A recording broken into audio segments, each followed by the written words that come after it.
नमस्कार, मैं हूं प्रदीप कुमार। आप देख रहे हैं पॉलिटिकल आइडिया। पॉलिटिकल आइडिया के आज के इस अंक में आप सभी दर्शकों का बहुत बहुत स्वागत है। मित्रों, आज के इस अंक में मैं आपको बताऊंगा तमिलनाडु के 41 उन विधानसभा क्षेत्रों के बारे में। मैं बताऊंगा कि ये 41 विधानसभा सीट किन किन जिलों में है और क्यों भारतीय जनता पार्टी ने इन 41 विधानसभा क्षेत्रों को तमिलनाडु में आने वाले 3 महीने के अंदर जो विधानसभा के चुनाव होने हैं उनमें भारतीय जनता पार्टी की प्राथमिकता सूची में नंबर 1 पर है ये 41 विधानसभा सीट। और किन किन नेताओं को यहां पर इन 41 विधानसभा क्षेत्रों में चुनाव प्रबंधन, चुनाव प्रचार, चुनाव जिताने की जिम्मेवारी भारतीय जनता पार्टी ने सौंपी है। उससे पहले मित्रों आपको बताऊं कि 2014 के बाद जो भारतीय जनता पार्टी है 2014 वाली भारतीय जनता पार्टी नहीं है। 2014 की जो भारतीय जनता पार्टी है वो ये भारतीय जनता पार्टी है जो पंचायत से लेकर राष्ट्रपति पद के किसी भी चुनाव को एक समान गंभीरता से लेती है। चाहे वो राज्य गुजरात हो जो भारतीय जनता पार्टी का सर्वाधिक मजबूत घर है।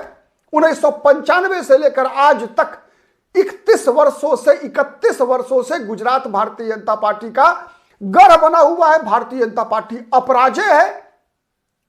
साथ ही उतना ही मेहनत जितना भारतीय जनता पार्टी गुजरात चुनाव जीतने के लिए करती है उतना ही मेहनत भारतीय जनता पार्टी ने त्रिपुरा में किया, उतना ही मेहनत भारतीय जनता पार्टी ने हरियाणा में किया, उतनी ही मेहनत भारतीय जनता पार्टी आज तमिलनाडु, केरल जैसे राज्यों में करने जा रही है, कर रही है।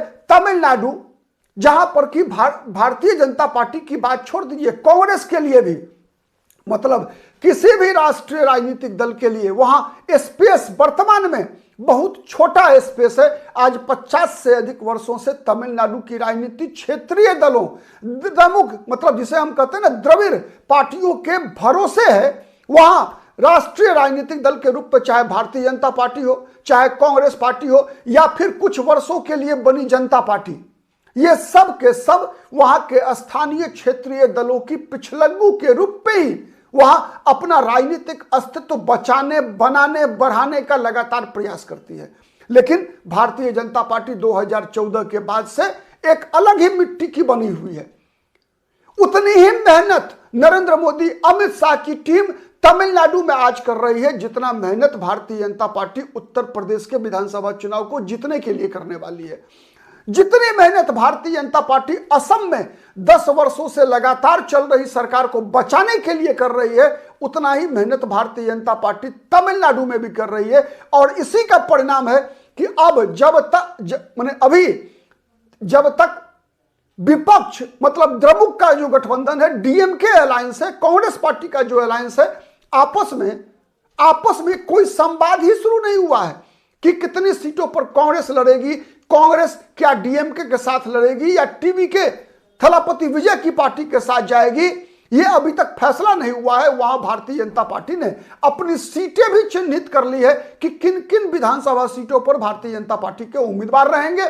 और अपने 8 मजबूत रणबांकुरों को भारतीय जनता पार्टी ने तमिलनाडु में अलग अलग क्षेत्रों की जिम्मेवारी दे दी है। तो सबसे पहले मैं आपको बताऊं मित्रों कि वो कौन 8 चेहरे हैं जिनको भारतीय जनता पार्टी ने इन 41 जो कि भारतीय जनता पार्टी के निशाने नंबर 1 पर हैं, मतलब प्राथमिकता सूची नंबर 1 है, जहां भारतीय जनता पार्टी किसी भी कीमत पर इस बार चुनाव लड़ना ही चाहती है। और कहा यह जा रहा है कि आंतरिक रूप से एआईएडीएमके के साथ भारतीय जनता पार्टी का आपसी समन्वय बन चुका है। यह तय हो चुका है कि इन 41 विधानसभा सीटों पर एआईएडीएमके अपनी दावेदारी नहीं करेगी और भारतीय जनता पार्टी ही इन सीटों पर लड़ेगी। और उसके पीछे आधार भी है।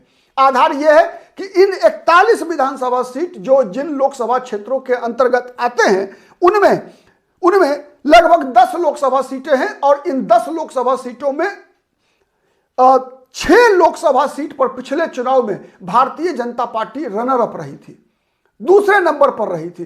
कई ऐसे जिले हैं, 2 जिले ऐसे हैं जहां की पूरे के पूरे विधानसभा क्षेत्रों में भारतीय जनता पार्टी रनर अप थी और वहां पर एआईएडीएमके तीसरे नंबर की पार्टी थी, जैसे चेन्नई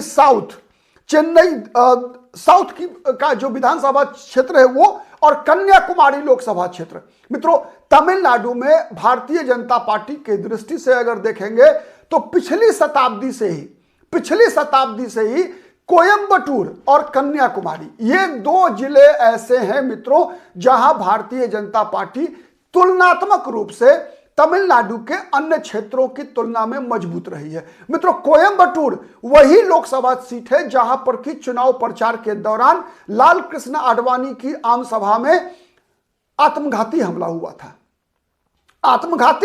था लाल कृष्ण आडवाणी की आम सभा में। ठीक है, कोयंबटूर जहां से कि कई बार जो अभी वर्तमान में जो उपराष्ट्रपति हैं भारत के, उपराष्ट्रपति सीपी राधाकृष्णन 2 लोकसभा चुनाव इस सीट से जीत चुके हैं, जीत कर केंद्र में मंत्री भी रहे हैं। दूसरी लोकसभा सीट है कन्याकुमारी, जो कि भारत का सबसे दक्षिणी छोर है।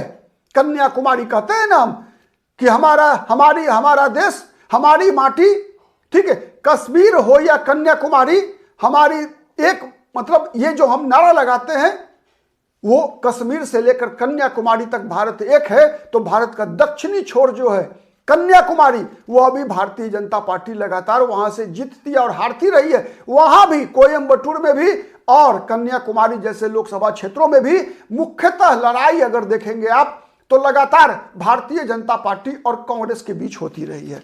न केवल कोयंबटूर, कन्याकुमारी, बल्कि कई और ऐसी लोकसभा सीटें हैं मित्रों जहां पर की सीधी लड़ाई भारतीय जनता पार्टी और कांग्रेस के बीच होती रही है। उनमें थिरुनेलवेली लोकसभा सीट भी है जहां पर की सीधी लड़ाई भारतीय जनता पार्टी और कांग्रेस पार्टी के बीच होती रही है।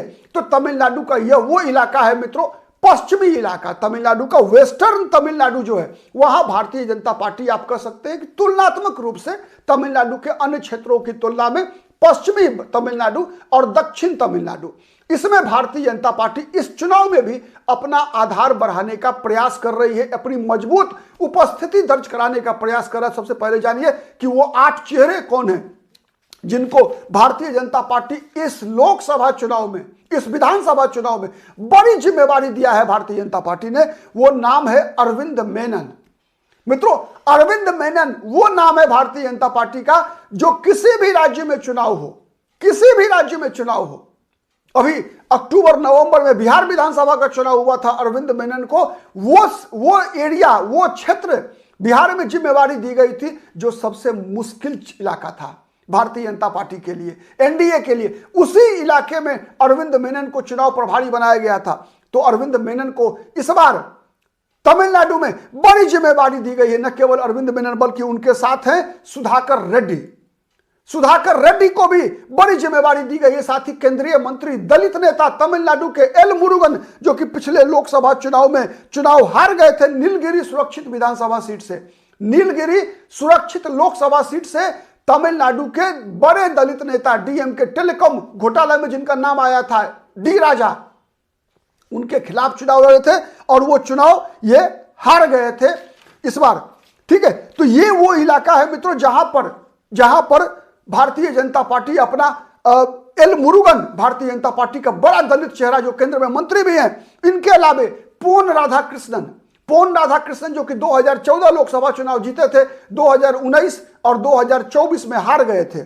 ठीक है, इसके अलावे तमिलिसाई सौंदरराजन, ठीक है, इनको बड़ी जिम्मेवारी दी गई है। साथ ही एच राजा को भी बड़ी जिम्मेवारी दी गई है। वानिथी श्रीनिवासन भारतीय जनता पार्टी के महिला मोर्चा की राष्ट्रीय अध्यक्ष रही हैं, इनको भी बड़ी जिम्मेवारी दी गई है। साथ ही के अन्नामलाई भारतीय जनता पार्टी का युवा तुर्क, तमिलनाडु की राजनीति का नया सनसनी, आने वाले दिनों में भविष्य का बड़ा स्टार, फिल्म स्टार नहीं, राजनीति का स्टार, अपनी ईमानदारी के लिए, अपनी मेहनत के लिए, अपना एक ब्रांड बनाया है अन्नामलाई कुप्पुस्वामी ने तमिलनाडु के लोग अन्नामलाई में भविष्य देख रहे हैं। तो इन 8 चेहरों, अरविंद मेनन, सुधाकर रेड्डी, एल मुरुगन, पोन राधाकृष्णन, तमिलिसाई सौंदर्य राजन, एच राजा, वानिथी श्रीनिवासन और के अन्नामलाई। के अन्नामलाई भी इस बार लोकसभा चुनाव लड़े थे मित्रों कोयंबटूर से, वही लोकसभा सीट जहां से सीपी राधाकृष्णन लोकसभा चुनाव जीत चुके हैं, वही कोयंबटूर जहां पर लालकृष्ण आडवाणी की सभा में चुनाव प्रचार के दौरान आत्मघाती हमला हुआ था। तो मित्रों ये वो इलाके हैं जहां भारतीय जनता पार्टी इस बार बड़ा दांव खेलने जा रही है मित्रों। तो शुरुआत करते हैं कोयंबटूर जिले के उन 8 विधानसभा क्षेत्रों में से जो कि लोकसभा क्षेत्र है के अन्नामलाई का। लोकसभा सीट रहा है ये सीपी राधाकृष्णन का।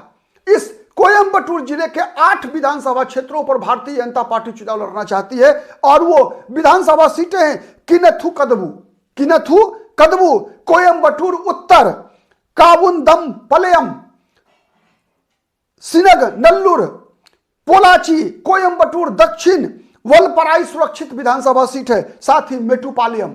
ये 8 विधानसभा सीट है मित्रों कोयंबटूर जिले में, जो कि अन्नामलाई जहां से चुनाव लड़े थे, 2 बार सांसद रह चुके हैं, वही उसी लोकसभा सीट से सीपी राधाकृष्णन। तो यहां से 8 विधानसभा क्षेत्रों में चुनाव लड़ेंगे। इसके बाद हम बात करते हैं मित्रों चेन्नई दक्षिण, तमिलनाडु का राजधानी, तमिलनाडु दक्षिण क्षेत्र के अंतर्गत जो 5 विधानसभा सीट है, जहां पर कि पिछले लोकसभा चुनाव में भारतीय जनता पार्टी रनर अप थी। टी नगर, वेलाचेरी, माइलापुर, विरुगम वकम विधानसभा सीट, जहां बीजेपी 2024 के लोकसभा क्षेत्र चुनाव में सेकंड नंबर पर थी। और इन सभी क्षेत्रों में मित्रों एआईएडीएमके के उम्मीदवार, आपको पता है लोकसभा चुनाव एआईएडीएमके और भारतीय जनता पार्टी अलग अलग लड़ी थी। हर सीट पर एआईएडीएमके के उम्मीदवार तीसरे नंबर पर थे और भारतीय जनता पार्टी के उम्मीदवार दूसरे नंबर पर थे।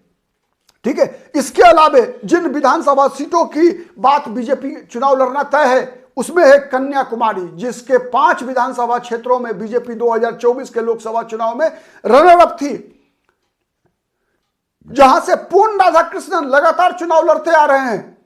या तो बीजेपी जीतती है या बीजेपी दूसरे नंबर पर रहती है लगातार। ये वही लोकसभा सीट है मित्रों कन्याकुमारी।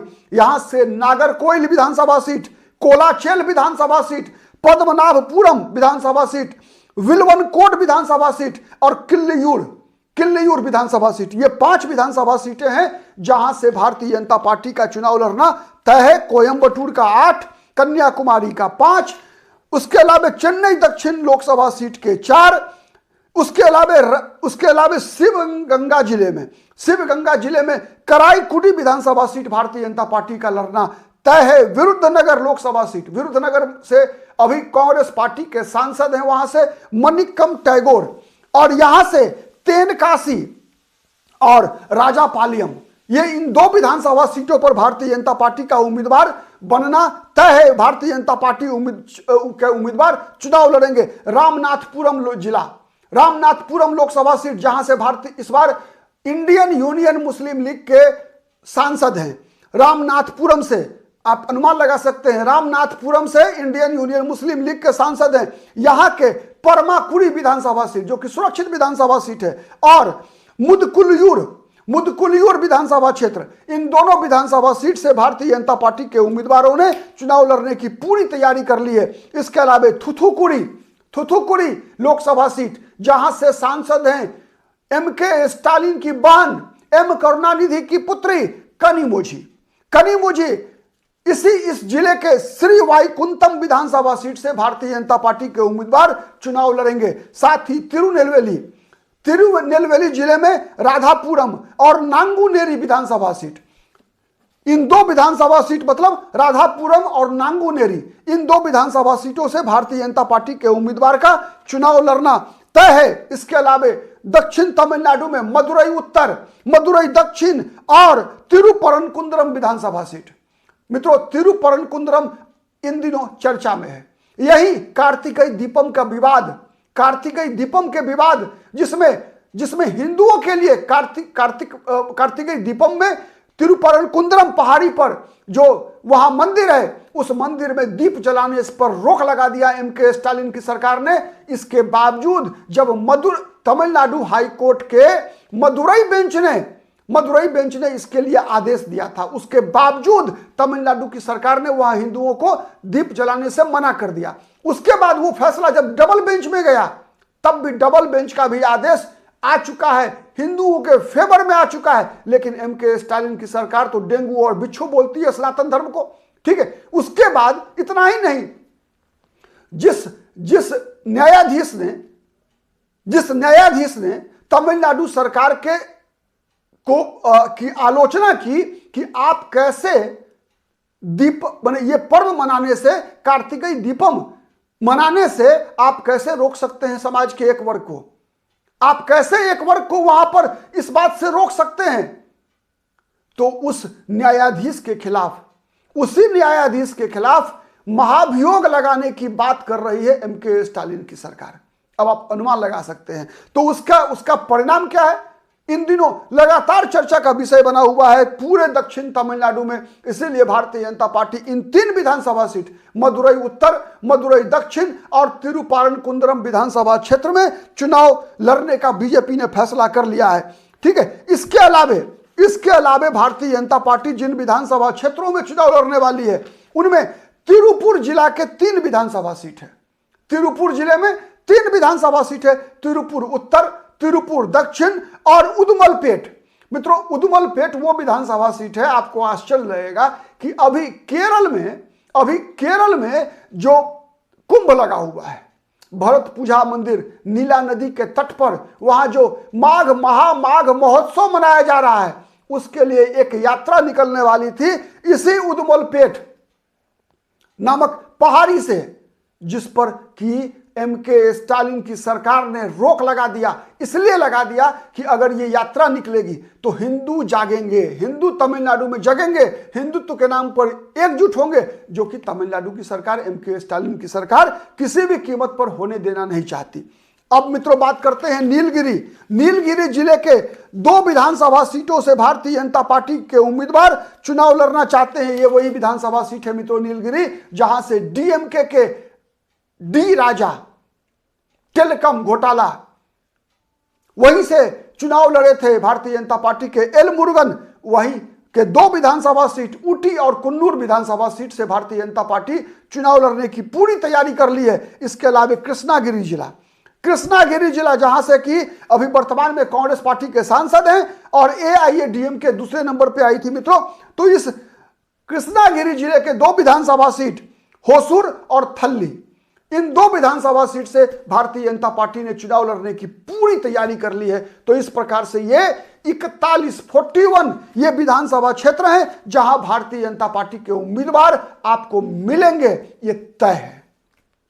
केवल ये सूची सार्वजनिक नहीं की गई है, इसलिए नहीं की गई है सार्वजनिक जिससे कि जो विपक्षी गठबंधन है उसके अंदर भविष्य की रणनीति बनाने का उनको समय नहीं मिले, इसीलिए इस बातों को छुपाया जा रहा है। लेकिन जो वहां से कुछ समाचार निकल कर आया है तमिलनाडु से, उसके आधार पर ये 41 विधानसभा सीट ऐसे हैं मित्रों जहां पर कि भारतीय जनता पार्टी के उम्मीदवार चुनाव लड़ेंगे।